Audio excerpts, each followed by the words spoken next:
TNPSC எக்ஸாம்ஸை எப்படி crack பண்ணணும்னு தெரியல, எங்க இருந்து ஸ்டார்ட் பண்ணணும்னு தெரியல, அதே மாதிரி எப்படி நேவிகேட் பண்ணணும், எப்படி ஸ்ட்ராட்டஜைஸ் பண்ணணும்னு பல குழப்பங்கள் நமக்கு இருக்கு. இந்த குழப்பத்துக்கான ஆன்சரா தான் சுரேஷ் ஐஏஎஸ் அகாடமியில ஃபாஸ்ட் ட்ராக் 2026 அப்படிங்கிற கிளாஸ் பேட்சஸ் ஸ்டார்ட் பண்ண போறோம். இந்த ஃபாஸ்ட் ட்ராக் 2026 அப்படிங்கிறது உங்களுக்கு பிரைட்டான direction, bright support and bright ரிசோர்சஸோட உங்களை கைட் பண்ண போறாங்க. இந்த fast track class batches group 1, group 2, group 2A எல்லா எக்ஸாம்ஸ்க்குமே வந்து உங்களுக்கு ப்ராப்பர் கைடன்ஸ் அப்படிங்கறத வழங்க போறாங்க. உங்களுக்கு prelims, mains and interview aspects of TNPSC எல்லாத்தையுமே கவர் பண்ணி ஒரு கேம் சேஞ்சரா இந்த ஃபாஸ்ட் ட்ராக் கிளாஸஸ் அப்படிங்கிறது இருக்க போகுது. உங்களுக்கு எக்ஸ்பீரியன்ஸ்டான டாப் நாட்ச் ஆன ஆல்ரெடி பல ஆஸ்பிரன்ஸ் அச்சீவர்ஸா கைட் பண்ண ஃபேக்கல்டிஸ் வந்து உங்களுக்கு வந்து சிலபஸை வந்து கவர் பண்ண போறாங்க. இந்த சிலபஸ் கவரேஜ் 100% இருக்க போகுது. லைக் அதை தாண்டி உங்களுக்கு பர்சனலைஸ் மென்டார்ஷிப் அப்படிங்கிறது இருக்க போகுது. இந்த கிளாஸ் பேட்சஸ் உங்களோட ப்ரிப்பரேஷனை என்ஹான்ஸ் பண்றது மட்டும் இல்லாம உங்களோட கான்ஃபிடன்ஸ், உங்களோட ஸ்ட்ராட்டஜி எல்லாத்தையும் கரெக்டான பாத்துல மெயின்டைன் பண்றதுக்கு ரொம்ப யூஸ்ஃபுல்லா இருக்கும். ஸோ கிளாஸ் பேட்சஸ் எப்போ ஸ்டார்ட் ஆகுது அப்படின்னா கமிங் April 12th இருந்து ஸ்டார்ட் ஆகுது. நம்மளோட எல்லா பிரான்ச்சஸ்லயுமே கிளாஸஸ் ஸ்டார்ட் ஆகுது. அதர் டீடைல்ஸ்க்கு ஸ்கிரீன்ல தெரியுற நம்பரை கான்டாக்ட் பண்ணிக்கோங்க. தேங்க்யூ. மாணவர்கள் அனைவருக்கும் வணக்கம். நாம இந்த வீடியோல முத்துநகர் எக்ஸ்பிரஸ் சீரிஸோட ஸ்டாட்டிக் ஜிகே பார்ட்ல இன்னைக்கான டாபிக் என்ன அப்படின்னு பார்த்தீங்கன்னா, இந்த first in world or India. So உலகத்திலையும் இந்தியாவையும் பொறுத்தளவில் முதல் மனிதர்கள் அப்படின்னு சொல்லப்படுற சில பெர்சன்ஸ் தான் வந்து இந்த வீடியோவில் பார்க்க இருக்கிறோம். வாங்க ஒவ்வொரு கொஸ்டினாக பார்த்துலாம். ஃபர்ஸ்ட் கொஸ்டின் பாருங்க, இந்தியாவின் முதல் பெண் குடியரசுத் தலைவர் யார் அப்படின்னு சொல்லி கேட்டிருக்காங்க. இந்தியாவோட ஃபர்ஸ்ட் உமன் குடியரசுத் தலைவர், பெண் குடியரசுத் தலைவர் யார் அப்படின்னு சொல்லி கேட்டிருக்காங்க. யார் அப்படின்னு பார்த்தீங்கன்னா இந்த பிரதிபா பாட்டீல் அவர்கள் தான். ஸோ இந்த பிரதிபா பாட்டீல் அவர்கள் தான் பார்த்தீங்கன்னா இந்தியாவோட முதல் பெண் குடியரசுத் தலைவர். இவங்க எந்த பீரியட்ல வந்து அந்த பொசிஷன்ல இருந்திருப்பாங்க அப்படின்னா 2007 to 2012 இந்த காலகட்டத்தில் இருந்திருப்பாங்க. இவங்க வந்து 12வது இந்திய குடியரசுத் தலைவர். ஸோ இதுதான் இவங்க ரிலேட்டடான டேட்டா. ஸோ 12வது இந்திய குடியரசுத் தலைவராக இருந்திருப்பாங்க. 2007 to 2012 காலகட்டத்தில் தான் இவங்க இந்தியாவோட குடியரசுத் தலைவராக இருந்திருக்காங்க. மீதி இருக்காங்க பாத்தீங்களா, இவங்க இந்திரா காந்தி அவர்கள் வந்து முதல் பெண் பிரதமர், அவர்கள் முதல் பெண் பிரதமர். அதே மாதிரி இந்த திரௌபதி முர்மு இவங்க யாரு அப்படின்னு பாத்தீங்கன்னா முதல் பெண், அதாவது ட்ரைபல், ஷெட்யூல் ட்ரைபல்ல இருந்து வந்த முதல் பெண் குடியரசுத் தலைவர் அப்படின்னு சொல்லி சொல்றாங்க. ஸோ இந்த மாதிரி பார்க்கும்போது இரண்டாவது பெண் குடியரசுத் தலைவரும் இவங்க வர்றாங்க. ஸோ ரெண்டு இதுல வராங்க. ஒன்று வந்து இரண்டாவது பெண் குடியரசுத் தலைவர், இன்னொன்று வந்து பழங்குடியின சமூகத்தில் இருந்து வந்த முதல் குடியரசுத் தலைவர் அப்படின்னு சொல்லி ரெண்டு இதுக்கு ஸ்பெஷலா இருக்காங்க. இந்த சரோஜினி நாயுடு யார் அப்படின்னு பாத்தீங்கன்னா முதல் பெண் கவர்னர். பெண் கவர்னர் எந்த மாநிலத்துக்கு இருந்திருப்பாங்க அப்படின்னா உத்தரப்பிரதேசில் கவர்னராக இருந்திருப்பாங்க. ஸோ இந்த மாதிரி ஆப்ஷன்ல இருக்க 4 பேருமே 4 விதமான ஒரு சிறந்த பெண்மணியா இருந்திருக்காங்க. ஸோ இதுதான். அடுத்தது பாருங்க, விண்வெளிக்கு சென்ற முதல் வீரர் யார் அப்படின்னு சொல்லி கேட்டிருக்காங்க. ஸோ விண்வெளிக்கு சென்ற முதல் வீரர் யார் அப்படின்னு பார்த்தீங்கன்னா இந்த ராகேஷ் சர்மா அவர்கள் தான் இந்தியாவில் விண்வெளிக்கு சென்ற முதல் இந்திய வீரர். ஸோ இவர் இந்தியா ஆர்ஜினாக இருந்திருப்பாரு. எந்த டைமில் அப்படின்னு பார்த்தீங்கன்னா 1984 ஏப்ரல் 3 அந்த டேட்டில் தான் பார்த்தீங்க அப்படின்னா இந்த விண்வெளி பயணத்துக்கு போயிருப்பாரு. அதன் பின்பு பார்த்தீங்க அப்படின்னா இந்த ஆப்ஷன்ல இருக்கிறவங்க 4 பேருமே முக்கியமானவங்க தான். ஸோ இந்த கல்பனா சாவ்லா அவர்கள் பார்த்தீங்கன்னா இந்தியாவோட ஆரிஜின், இந்தியா வம்சாவளியை சார்ந்த ஒரு பெண்மணி, முதல் பெண்மணி வந்து விண்வெளிக்கு போனது. இவங்க எந்த டைம்ல போயிருப்பாங்க அப்படின்னா 1997 காலகட்டத்தில் போயிருப்பாங்க. ஸோ பின்னால அவங்க அந்த விண்வெளி பயணத்தின் அப்போ தான் தரையிறங்கும் போது வந்து ஆக்சிடென்ட்ல இறந்துருப்பாங்க. ஸோ அது வந்து வரலாற்று ரீதியாக வரும். அடுத்தது பாருங்க, இந்த ராகேஷ் மல்கோத்ரா அப்படிங்கிறவரு, இவருக்கு ரவீஷ் மல்கோத்ரா அப்படிங்கிறது இந்த ராகேஷ் சர்மாவுக்கு பேக்கப்பா ஒரு பர்சன் வச்சிருந்திருப்பாங்க. அவர் தான் பார்த்தீங்கன்னா இந்த ரவீஷ் மல்கோத்ரா அப்படிங்கிறவர் இந்த ராகேஷ் சர்மாவுக்கு பேக் போனா இருந்தவர். ஸோ அவருக்கு பேக்கப்பா இருந்தவர் தான் இந்த இது. சுனிதா வில்லியம்ஸ் அவர்கள் பார்த்தீங்க அப்படின்னா 2006 காலகட்டத்திலே பார்த்தீங்க அப்படின்னா அந்த விண்வெளி பயணத்தை தொடங்கிட்டாங்க. சமீபத்தில் பார்த்துட்டீங்கன்னா இவங்க வந்து ஒரு 284 நாள் இந்த விண்வெளியில இருந்து ஒரு சாதனை படைச்சிருக்காங்க. ஸோ இவங்க போன அந்த விண்கலம் வந்து கோளாறு ஆனதுனால இவங்க ரிட்டர்ன் வர முடியாமல் கொஞ்சம் தவிச்சிட்டு இருந்தாங்க. ஸோ அதுக்கப்புறம் பின்னால் எலான் மஸ்கோட அந்த ஸ்பேஸ் எக்ஸ்லேருந்து ஒரு விண்கலம் போய் இவங்களை மீட்டு வந்திருப்பாங்க. ஸோ அந்த பெருமைக்கு உரியவங்க தான் இந்த சுனிதா வில்லியம்ஸ். இவங்களும் இந்தியா வம்சாவளியை சார்ந்தவங்க தான். ஸோ எல்லாருமே இந்த வம்சாவளியை சார்ந்தவங்க. இந்த கொஸ்டினுக்கு ஆன்சர் என்னன்னா ராகேஷ் சர்மா.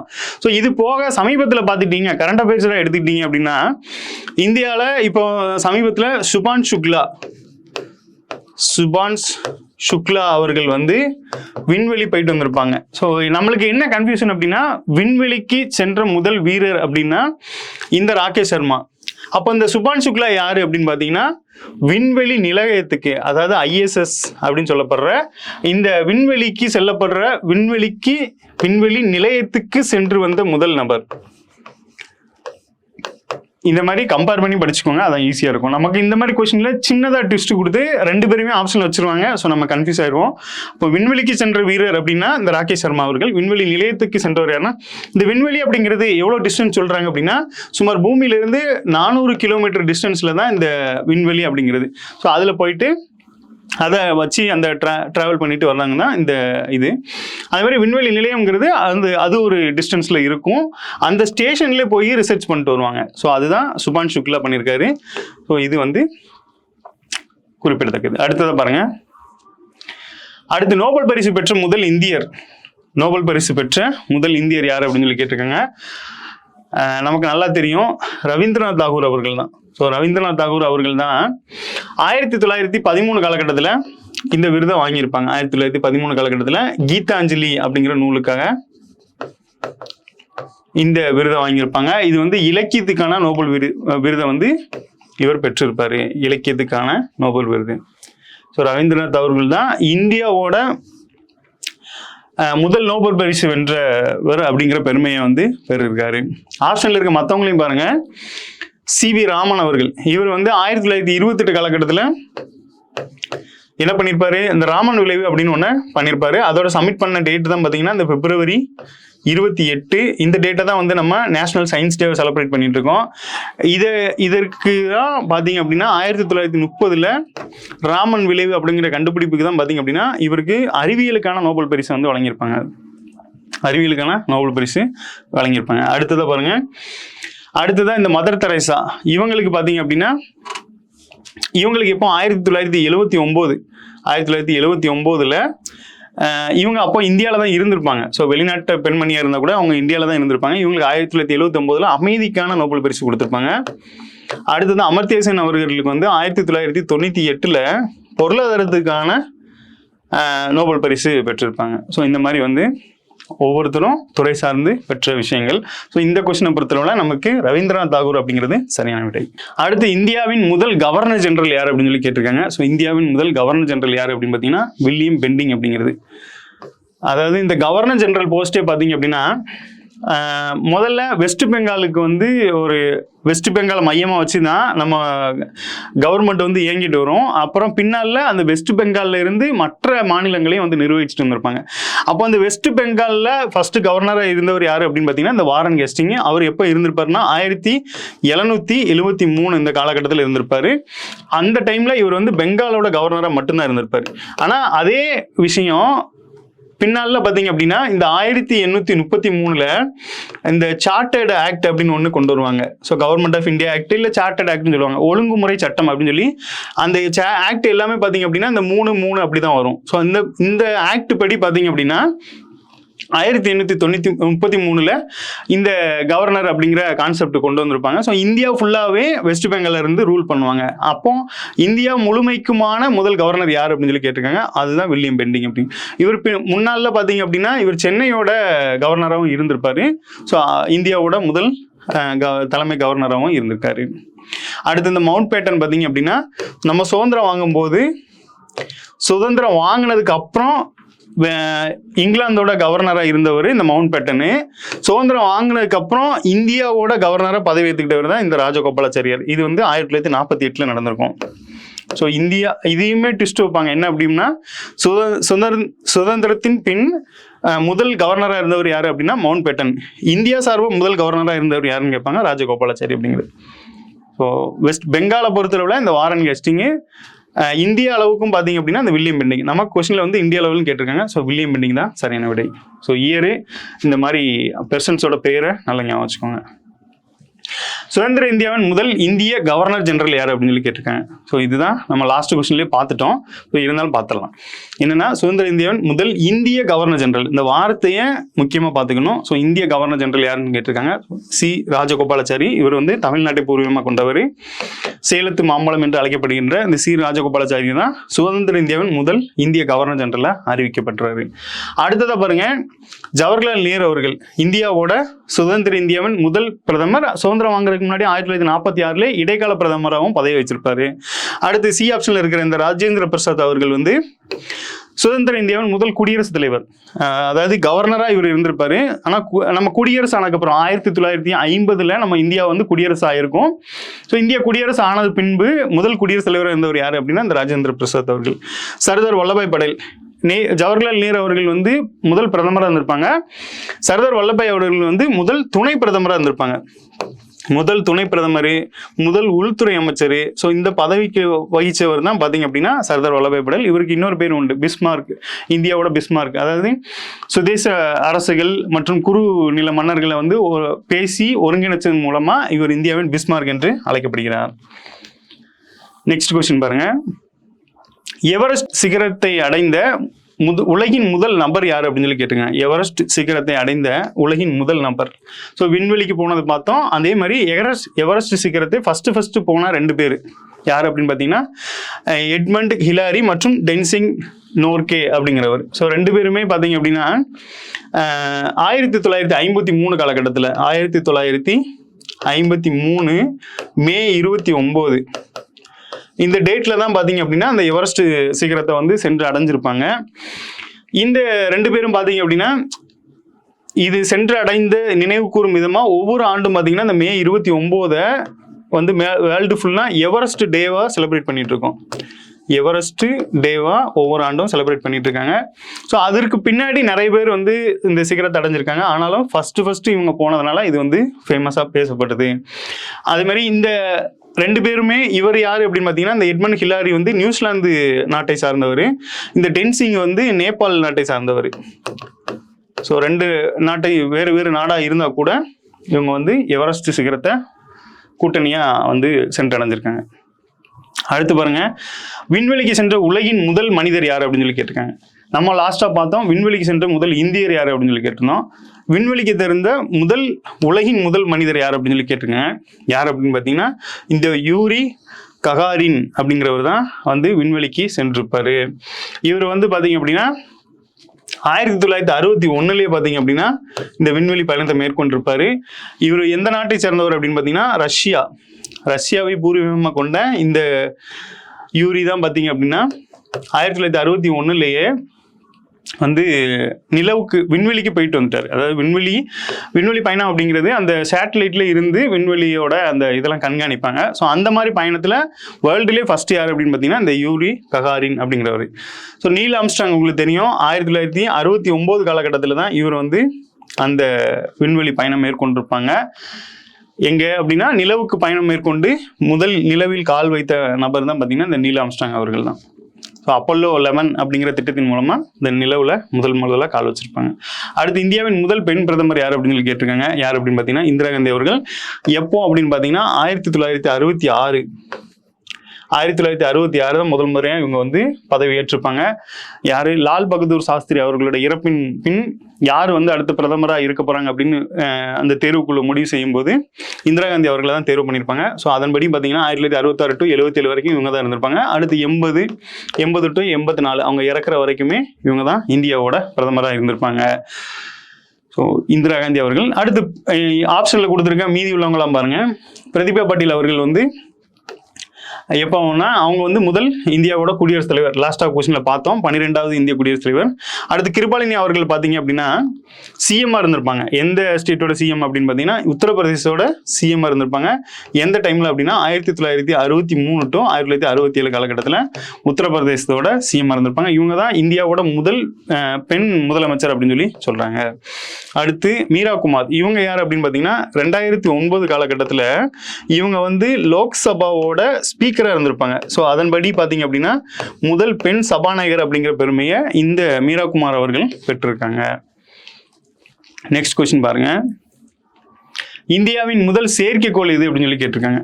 ஸோ இந்தியாவோட முதல் செயற்கைக்கோள் எது அப்படின்னு பார்த்தீங்கன்னா இந்த ஆரியப்பட்டா அப்படிங்கிறது நமக்கு வரலாற்றில் வரக்கூடிய ஒரு முக்கியமான பேர். ஸோ அவர் தான் பார்த்தீங்கன்னா அந்த ஆஸ்ட்ரோ அண்ட் மேத்தமெட்டிஷியனில் ஒரு ஜோதிடம் இதிலெல்லாம் வந்து சிறந்த ஒரு அறிஞராக இருந்திருப்பாரு. ஸோ அவரை பேஸ் பண்ணி அவரோட பேரில் தான் பார்த்தீங்க அப்படின்னா இந்த ஆரியப்பட்டா செயற்கைக்கோள் இது பண்ணியிருப்பாங்க. ஸோ 2000 ரூபாய் நோட்டில் கூட பார்த்தீங்க அப்படின்னா இந்த ஆரியப்பட்டாவோட படம் இருக்கும். இந்த ரோஹிணி அப்படிங்கிறது இந்தியாவோட முதல் ராக்கெட்டோட பேர் தான் இந்த ரோஹிணி அப்படிங்கிறது. அடுத்து இன்ஷாட் அப்படிங்கிறது அந்த செயற்கைக்கோள பேர் தான். மற்ற பாஸ்கரா அப்படிங்கிறதும் ஒரு ராக்கெட்டோட செயற்கைக்கோளோட பேர் தான். ஸோ இதுக்கு சரியான விடை அப்படிங்கிறது ஆரியப்பட்டா. நெக்ஸ்ட் பாருங்க, ஆங்கில கால்வாயை நீந்தி கடந்த முதல் இந்திய பெண் யார் அப்படின்னு சொல்லி கேட்டிருக்காங்க. ஆங்கில கால்வாய், அதாவது இங்கிலீஷ் சேனல் அப்படின்னு சொல்லப்படுற இந்த சேனலை முதல்ல கடந்தவங்க யார் அப்படின்னு பார்த்தீங்கன்னா இந்த ஆர்த்தி சாகா அப்படிங்கிறவங்க தான் வந்து இந்த கால்வாயை முதல்ல நீந்தி கடந்திருக்காங்க. ஸோ முதல்ல இந்த கால்வாய் எதுக்கு இடையில இருக்கு அப்படின்னு பார்த்தீங்கன்னா இங்கிலாந்து மற்றும் பிரான்ஸுக்கு இடையில தான் இந்த கால்வாய் இருக்கு. ஸோ இதை தான் வந்து நீந்தி கடந்திருப்பாங்க. இதை பார்த்தீங்க அப்படின்னா இந்த சாதனை எப்போ படைச்சிருக்காங்க அப்படின்னா 1959 இந்த காலகட்டத்தில் இந்த சாதனை படைச்சிருப்பாங்க. அவங்க இதை கடக்கிறதுக்கு அவங்க எடுத்துக்கிட்ட டைம் என்ன அப்படின்னு பார்த்தீங்கன்னா 16 மணி நேரம் 20 நிமிடங்கள் வந்து எடுத்துக்கிட்டதா சொல்றாங்க. ஸோ இதுதான் அவங்க பண்ண சாதனை. ஸோ அதை நீந்தி கடந்த முதல் பெண்மணி யாருன்னா ஆர்த்தி சாகா. ஆப்ஷனில் மற்ற இதையும் பாருங்க. பிடி உஷா யார் அப்படின்னு பார்த்தீங்கன்னா இவங்க இந்தியாவோட முன்னாள் தடகள வீரர். இப்போ வந்து ஒலிம்பிக்கோட சேர்மனாக இருக்காங்க. ஸோ ஒலிம்பிக் கமிட்டியோட சேர்மனாக இருக்காங்க. முன்னாள் தடகள வீரர். நிறைய இது வந்து மெடல்ஸை வந்து ஒரு பாயிண்ட்ல வந்து தவற விட்டவங்க. ஸோ அந்த மாதிரி ஒலிம்பிக்கு வந்து தேர்வு பெற்ற ஒரு பெண்மணி.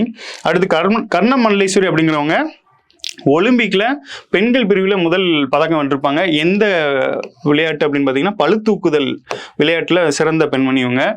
சந்தோஷ் யாதவ் யார் அப்படின்னு பார்த்தீங்கன்னா எவரெஸ்ட்டை வந்து 2 முறை ஏறி சாதனை படைச்சிருக்காங்க. 2 முறை ஏறி சாதனை படைச்சவங்க தான் இந்த சந்தோஷ் யாதவ் அப்படிங்கிறவங்க. நெக்ஸ்ட் பாருங்க, ஒலிம்பிக்கில் தனிநபர் பிரிவில் தங்கம் என்ற முதல் இந்தியர் யார் அப்படின்னு சொல்லி கேட்டிருக்காங்க.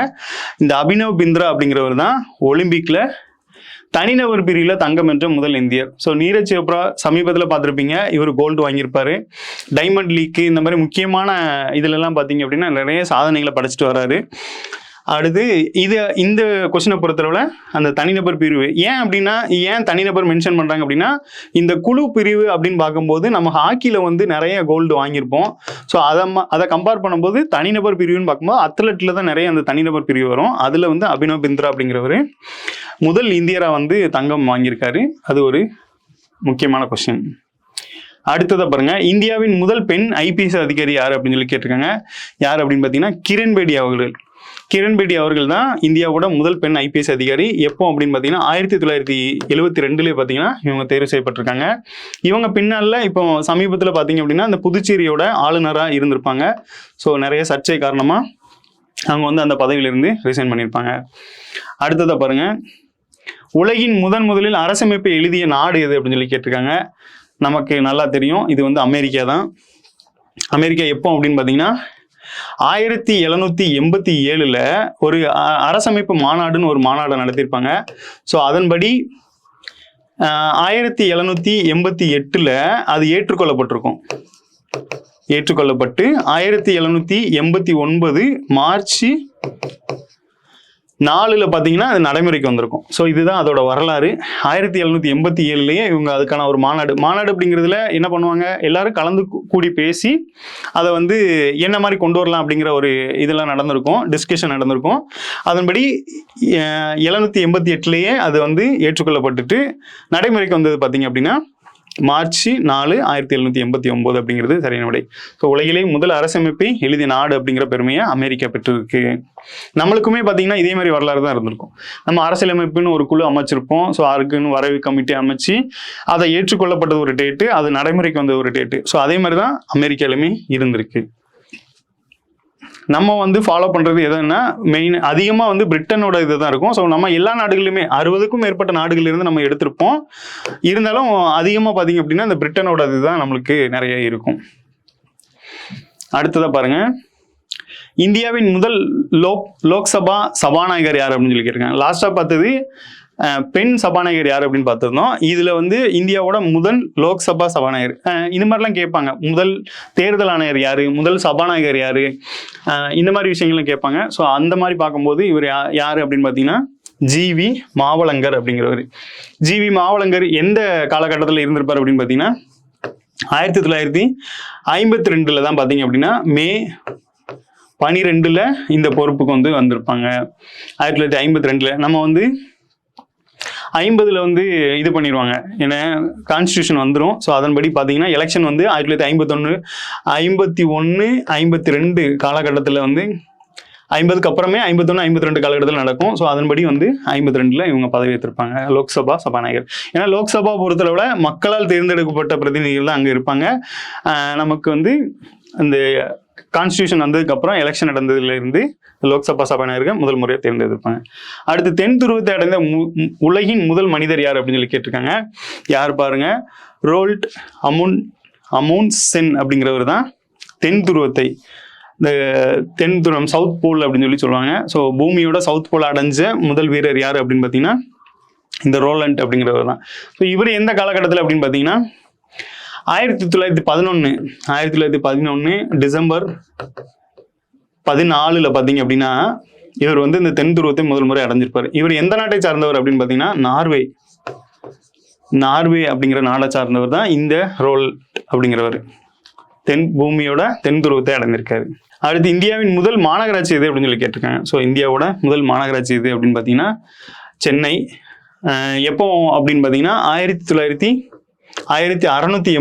பார்த்தீங்கன்னா வந்து கிரியேட் பண்ணப்பட்டிருக்கும். 1668 செப்டம்பர் 29 அப்படிங்கிறது தான். ஸோ அந்த டைம்ல இதோட பேர் என்ன அப்படின்னு பார்த்தீங்கன்னா மெட்ராஸ் கார்பரேஷன் அப்படின்னு இருந்திருக்கும். மெட்ராஸ் கார்பரேஷன் அப்படிங்கிறது தான் இதோட இது. இந்த ஆப்ஷனில் இருக்கிற மற்ற கல்கத்தா, பம்பாயெல்லாம் பார்த்தீங்கன்னா 1726 காலகட்டத்தில் தான் வந்திருக்கும். ஸோ அது வந்து பின்னால் வந்தது. இந்தியாவிலேயே முதல் மாநகராட்சி அப்படின்னு பார்த்தோன்னா இதுதான். அடுத்து இந்தியாவில் முதல் பெண் முதலமைச்சர் யார் அப்படின்னு சொல்லி கேட்டிருக்காங்க. நம்ம லாஸ்ட்டாக பார்த்தோம் இந்த கிருபாலினி அப்படிங்கிறது தான், சுச்சேதா கிருபாலினி அப்படிங்கிறவங்க தான் முதல் பெண் முதலமைச்சராக இருந்திருக்காங்க. ஸோ லாஸ்ட்டாக பார்த்தோம் யூபியோட முதலமைச்சராக இவங்க இருந்திருப்பாங்க. 60கள் காலகட்டத்தில் இவங்க வந்து முதலமைச்சராக தேர்ந்தெடுப்பிருக்காங்க. இவங்களை பொறுத்தளவில் ஜெயலலிதா பொறுத்தளவில் தமிழ்நாட்டோட 2வது பெண் முதலமைச்சர் இருந்திருப்பாங்க. அப்போ ஃபர்ஸ்ட் யார் அப்படின்னா ஜானகி ராமச்சந்திரன் அவர்கள் தான் தமிழ்நாட்டோட பெண் முதலமைச்சர். அடுத்ததா பாருங்க, இந்தியாவின் முதல் வைஸ்ராய் யாரு அப்படின்னு சொல்லி கேட்டிருக்காங்க. வைஸ்ராய் இது ஒரு முக்கியமான கொஸ்டின். என்ன அப்படின்னா வரலாற்றில் பார்த்தீங்க அப்படின்னா 1857 அந்த புரட்சி நடந்திருக்கும், ரிவோல்ட் நடந்திருக்கும். அந்த புரட்சியின் காரணமாக 1858 இந்திய அரசு சட்டம் ஒன்று கொண்டு வந்திருப்பாங்க, கவர்மெண்ட் ஆஃப் இந்தியா ஆக்ட்னு ஒன்று கொண்டு வந்திருப்பாங்க. அதில் தான் முதல் முறையாக பார்த்தீங்கன்னா இந்த வைஸ்ராய் அப்படிங்கிற போஸ்டிங் வந்து பிரிட்டிஷ் வந்து கிரியேட் பண்ணியிருப்பாங்க. இதன் பிற்பாடு பார்த்தீங்கன்னா இந்த டேக்ஸ் ஒன்று கொண்டு வந்திருப்பாங்க. ஏன்னா இந்த போரில் நடந்த அந்த இழப்பீடை சரி செய்யக்காக டேக்ஸ் கொண்டு வந்திருப்பாங்க. ஸோ இந்த மாதிரி நிறைய விஷயங்கள்லாம் இதுக்கப்புறம் மாற்றம் நடந்திருக்கும். ஸோ இந்த வரலாற்றின் மூலமாக சில விளைவுகள் நடந்தப்போ இந்த கவர்மெண்ட் ஆஃப் இந்தியா ஆக்டின் படி இதுக்கு முன்னாடி எல்லாமே இந்த சார்ட்டர்ட் ஆக்ட் எல்லாமே இந்த 10 வருஷத்துக்கு ஒருக்க ரெனியூ பண்ணுற மாதிரி இருக்கும். ஆனால் இந்த ஆக்ட் கொண்டு வந்து ஆக்சிடென்ட் இல்லை, இந்த சம்பவம் நடந்ததன் காரணமாக இந்த ஆக்ட் கொண்டு வந்திருப்பாங்க. ஸோ இந்த சட்டத்தின்படி வைஸ்ராய் அப்படிங்கிற போஸ்டிங் கொண்டு வராங்க. அதன்படி முதல்ல வைஸ்ராய் இருந்தவர் தான் இந்த கானிங் பிரபு அப்படிங்கிறவர். இப்போ 1858 கவர்மெண்ட் ஆஃப் இந்தியா ஆக்ட் படி இந்த கவர்னர் அப்படிங்கிற போஸ்ட் வந்து வைஸ்ராய் அப்படிங்கிற போஸ்டா மாறுது. ஸோ அதன்படி முதல்ல இருந்தவர் தான் இந்த லார்டு கானிங் அப்படிங்கிறது சரியான விடை. அடுத்ததை பாருங்க, பாரத ரத்ன விருது பெற்ற முதல் வெளிநாட்டவர் யார் அப்படின்னு சொல்லி கேட்டிருக்காங்க. பாரத ரத்னா பார்த்தீங்கன்னா இந்தியாவிலேயே ஸ்பெஷலான, அதாவது நிறைய அச்சீவ் பண்ணவங்களுக்கு தான் கொடுக்குற ஒரு முக்கியமான விருது. நமக்கு சிவிலியன் அவார்டுலேயே ஹையஸ்ட் அவார்டுன்னு சொல்லப்படுற இந்த பாரத ரத்னா வந்து முதல் முறையாக ஒரு வெளிநாட்டவர் கொடுக்காங்க. அது யார் அப்படின்னு பார்த்தீங்கன்னா இந்த கான் அப்துல் காபர் கான். இவரை வந்து என்ன சொல்லுவாங்க அப்படின்னா எல்ஐ காந்தி அப்படின்னு சொல்லி சொல்லுவாங்க. எல்ஐ காந்தி கான் அப்துல் காபர் கான் அவர்களுக்கு தான் முதல் முறை கொடுத்துருப்பாங்க. அதன் பின் பார்த்தீங்க அப்படின்னா இந்த நெல்சன் மண்டேலா அவர்களுக்குமே பின்னால் கொடுத்துருப்பாங்க. இது 90 காலகட்டம் அந்த டைமில் கொடுத்துருப்பாங்க. அடுத்ததா பாருங்க, உலகின் முதல் பெண் பிரதமர் யார் அப்படின்னு சொல்லி கேட்டிருக்காங்க. ஸோ இந்த கொஸ்டினை வந்து நம்ம இந்தியாவோட பெண் பிரதமர்னா இந்திரா காந்தின்னு போட்டுருவோம். ஸோ நம்மளே வந்து இதை முடிவு பண்ணிடக்கூடாது, அதாவது இந்தியாவோட பெண் பிரதமர் அப்படின்னு சொல்லி. உலகின் பெண் பிரதமர் யார் அப்படின்னு பார்த்தீங்கன்னா இந்த பண்டார நாயகி அப்படிங்கிறவங்க தான். ஸோ இவங்க எந்த நாட்டை சார்ந்தவங்க அப்படின்னா இந்த ஸ்ரீலங்காவை சார்ந்தவங்க தான் இவங்க. நம்ம இந்திரா காந்தி அவர்கள் பார்த்தீங்க அப்படின்னா எப்போ வந்து இவங்க 1966 தான் பிரதமர் இருப்பாங்க. ஆனால் இவங்களை பொறுத்தளவில் 1960 காலகட்டத்திலேயே வந்து பிரதமராக இருப்பாங்க. ஸோ ஒரு 6 வருஷத்துக்கு முன்னாடி இவங்க பதவியேற்றனால இந்தியாவோட முதல் பெண் பிரதமராக இவங்க வந்து அறியப்படுறாங்க. சிரிமா ஓ பண்டாரநாயக்க அப்படிங்கிறது சரியான விடை. ஸோ இவங்க எந்த நாட்டை சார்ந்தவங்கன்னா ஸ்ரீலங்காவை சார்ந்தவங்க. அடுத்ததை பாருங்க, இந்தியாவின் முதல் தேசிய பூங்கா எது அப்படின்னு சொல்லி கேட்டிருக்காங்க. இந்தியாவோட முதல் தேசிய பூங்கா எது அப்படின்னா ஜிம் கார்பெட் பூங்கா. இந்த ஜிம் கார்பெட் பூங்கா எப்போ உருவாக்கியிருப்பாங்க அப்படின்னா 1936 காலகட்டத்திலே, பிரிட்டிஷ் காலகட்டத்திலே உருவாக்கப்பட்டிருக்கும். இன்னைக்கும் நம்ம இந்தியாவோட அந்த காடுகள் சார்ந்த நிறுவனங்கள்ல முக்கிய தலைமையகமாக இருக்கிறது இந்த ஜிம் கார்பெட் தேசிய பூங்கா. இது எங்க இருக்கு அப்படின்னு பார்த்தீங்கன்னா உத்தரகாண்ட் மாநிலத்தில் இருக்கு. இந்த இதுக்கும் நம்ம தமிழ்நாட்டில் பார்த்தீங்க அப்படின்னா இந்த வேடந்தாங்கல் பறவைகள் சரணாலயமும் பார்த்தீங்க அப்படின்னா இதே டைம்ல தான் உருவாக்கியிருப்பாங்க. ஸோ வேடந்தாங்கல் பறவைகள் சரணாலயம் தமிழ்நாட்டில் சென்னையை பேஸ் பண்ணி இருக்கு. அதுவும் இதே 1936 காலகட்டத்தில் உருவாக்கியிருப்பாங்க. ஜிம் கார்பெட் தேசிய பூங்கா 1936 உருவாக்கிட்டாங்க. ஸோ இதுதான் இந்தியாவோட முதல் தேசிய பூங்கா. இப்போ வரைக்கும் 107 தேசிய பூங்காக்கள் வரைக்கும் இருக்கு. 107வது எங்க இருக்கு அப்படின்னா சிமிலிபால் தேசிய பூங்கா அப்படின்னு சொல்லி சொல்லுவாங்க. சிமிலிபால் தேசிய பூங்கா இது எங்க இருக்கு அப்படின்னா ஒடிசா மாநிலத்தில் இருக்கு. ஸோ இந்த மாதிரி கரண்ட் டேட்டாவும் தெரிஞ்சுக்கோங்க. அடுத்ததை பாருங்க, இந்தியாவின் முதல் பேசும் படம் எது அப்படின்னு சொல்லி கேட்டிருக்காங்க. ஸோ இந்த ஆலம் ஆரா அப்படிங்கிறது தான் இந்தியாவோட முதல் பேசும் படம். இதை வந்து 1931 பார்த்தீங்க அப்படின்னா ஈரானி அப்படிங்கிற ஒரு டைரக்டர் தான் இந்த படத்தை வந்து டைரக்ட் பண்ணியிருப்பாரு. ஸோ ஆலம் ஆரா அப்படிங்கிறது தான் இந்தியாவோட முதல் பேசும் படம். அப்போ இதுக்கு முன்னாடி என்ன மாதிரி இருந்திருக்கும் அப்படின்னா வசனங்கள் இல்லாமல் இது மட்டும் ஸ்க்ரீன் மட்டும் இதாக இருக்கும். அது வந்து ஊமை படம் அப்படின்னு சொல்லி சொல்லுவாங்க. ஸோ முதல் பேசும் படம் அப்படிங்கிறது இந்த ஆலம் ஆரா அப்படிங்கிறது. அடுத்தது பாருங்க, எவரெஸ்ட் சிகரத்தை 2 முறை ஏறிய முதல் பெண் யார் அப்படின்னா இந்த சந்தோஷ் யாதவ் அவர்கள் தான். ஸோ எவரெஸ்ட் சிகரத்தை 2 முறை ஏறி இருக்காங்க. 2 முறை ஏறி சாதனை படைச்சிருக்காங்க. அடுத்ததை பாருங்க, இந்தியாவின் முதல் பெண் உயர் நீதிமன்ற தலைமை நீதிபதி யார் அப்படின்னு சொல்லி கேட்டிருக்காங்க. ஸோ உயர் நீதிபதி யார் அப்படின்னு பார்த்தீங்கன்னா இந்த லீலா சேத் அப்படிங்கிறவங்க தான். ஸோ லீலா சேத்தை பொறுத்தளவில் எப்போ அப்படின்னு பார்த்தீங்கன்னா 1991 காலகட்டத்தில் ஹிமாச்சல் பிரதேசத்தோட உயர்நீதிமன்ற நீதிபதியாக நியமிக்கப்பட்டிருப்பாங்க. ஸோ இவங்க தான் பார்த்தீங்கன்னா இந்தியாவோட முதல் பெண் உயர்நீதிமன்ற நீதிபதி. இந்த ஆப்ஷன் பியில் இருக்காங்க பார்த்தீங்களா, இவங்க யார் அப்படின்னு பார்த்தீங்கன்னா முதல் சுப்ரீம் கோர்ட்டோட ஜட்ஜாக வந்து நியமிக்கப்பட்டிருப்பாங்க. முதல் சுப்ரீம் கோர்ட்டோட உமன் ஜட்ஜ். ஸோ இந்த புகழுக்கு பெற்றவங்க தான் இந்த ஃபாத்திமா பிவி. ஆனால் பார்த்தீங்கன்னா இந்த லீலா சேத்துங்கிறவங்க பெண் ஹைகோர்ட் ஜட்ஜாக வந்து ஃபர்ஸ்ட் டைமாக நியமிக்கப்பட்டிருக்காங்க. அடுத்ததாக நிலவில் கால் பதித்த முதல் மனிதர் யார் அப்படின்னு சொல்லி கேட்டிருக்காங்க. இது நமக்கு நல்லா தெரியும், நீல் ஆம்ஸ்ட்ராங். நீல் ஆம்ஸ்ட்ராங் தான் முதல்ல நிலவில் கால் வச்சிருப்பாங்க. எப்போ அப்படின்னு பார்த்தீங்கன்னா 1969 ஜூலை 20 இவங்க எந்த மிஷனில் போயிருப்பாங்க அப்படின்னா அப்பல்லோ 11 அப்படிங்கிற மிஷனில் தான் இந்த நிலவுக்கான பயணத்துக்கு போயிருப்பாங்க. ஸோ இதில் ஆப்ஷனில் இருக்கிறவங்க எல்லாருமே இதோட தொடர்புடையவங்க. இந்த யூரி காரின் அப்படிங்கிறவர் ஃபர்ஸ்ட் விண்வெளிக்கு சென்றிருப்பாரு. இந்த எட்வின் ஆல்ட்ரின் அப்படிங்கிறவர் 2வதாக நிலவுகளை கால் வச்சவர், செகண்டு. அடுத்து இந்த மைக்கேல் காலின் அப்படின்னு இருக்கார் பார்த்தீங்களா, இவரும் அந்த குழுவில் இருந்திருப்பாரு. ஆனால் கண்ட்ரோல் ஃபுல்லாக இவர் கையில் தான் இருக்கும். அந்த கமாண்டிங் பண்ணுற இது எல்லாமே இந்த மைக்கேல் காலின்ஸோட கையில் தான் இருந்திருக்கும். ஸோ இந்த மாதிரி அந்த நிலவை சுற்றிய ஆப்ஷன் தான் அதுலேயும் இருக்குது.